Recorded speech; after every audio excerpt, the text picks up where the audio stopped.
Lelaki ceking yang dihujani fitnah. Elizabeth Shirley. Saya menuliskan ini bukan karena saya pemuja buta. Saya cuma menuliskan pengalaman saya tentang laki-laki ceking yang tiap hari kalian hujani dengan fitnah. Ya, laki-laki yang kalian hina-hina dengan berbagai hujatan. Joko Widodo. Saya mengenalnya jauh sebelum hingar-bingar kampret versus cebong ada. Jauh sebelum itu. Beliau adalah pengusaha mebel yang kerap hilir mudik di kantor tempat saya bekerja. Penampilannya sederhana. Hanya hem putih, lengannya digulung sampai sesiku, lalu dipadu dengan celana jeans. Seingatku, wajahnya tak banyak berubah. Kalau sekarang matanya sedikit sembab, mungkin jadwal padat membuat beliau kurang tidur. Yang paling kuingat dari beliau adalah saat nongol di titian tangga terakhir lantai 2. Senyumnya selalu mengembang. Mau ketemu Bapak?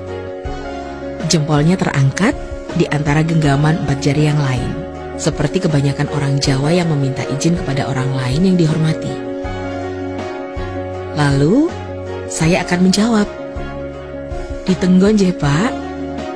Artinya, ditunggu ya Pak. Masih ada tamu. Tangan saya mempersilahkannya duduk.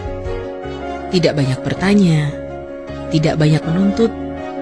Tidak pernah sekalipun beliau meminta didahulukan untuk bertemu Pak Bos. Beliau akan duduk anteng di ruang tunggu biasa, sambil meraih koran sampai gilirannya tiba. Betul-betul berbeda dengan kebanyakan pengusaha yang rata-rata berpenampilan bosi. Beberapa tahun kemudian, laki-laki itu menjadi orang penting di Solo. Menjadi wali kota, orang nomor satunya Solo. 1-2 kali kami masih sering berjabat tangan. Bukan karena saya menjadi orang penting juga, tapi karena saya bertugas nge-MC dan beliau menjadi pejabat yang meresmikan pembukaan kantor cabang di tempat saya nge-MC.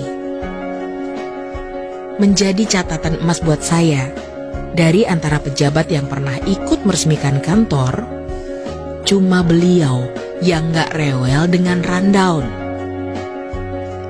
Ajudan para bupati lebih rewel soal rundown yang bolak-balik berubah membuat pusing panitia.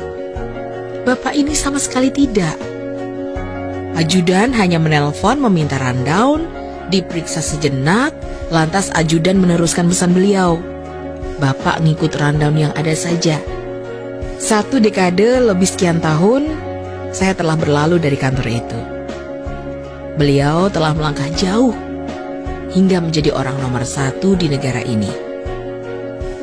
Ingatan saya tidak bisa lepas dari kesederhanaan beliau dan Ibu Iriana.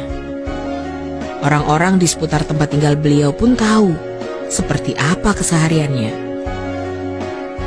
Yang membuat saya heran, ada saja orang-orang yang menutup mata hatinya dan tega menghujat dengan terus secara masif mengedarkan kebohongan dari satu WA grup ke WA grup lain.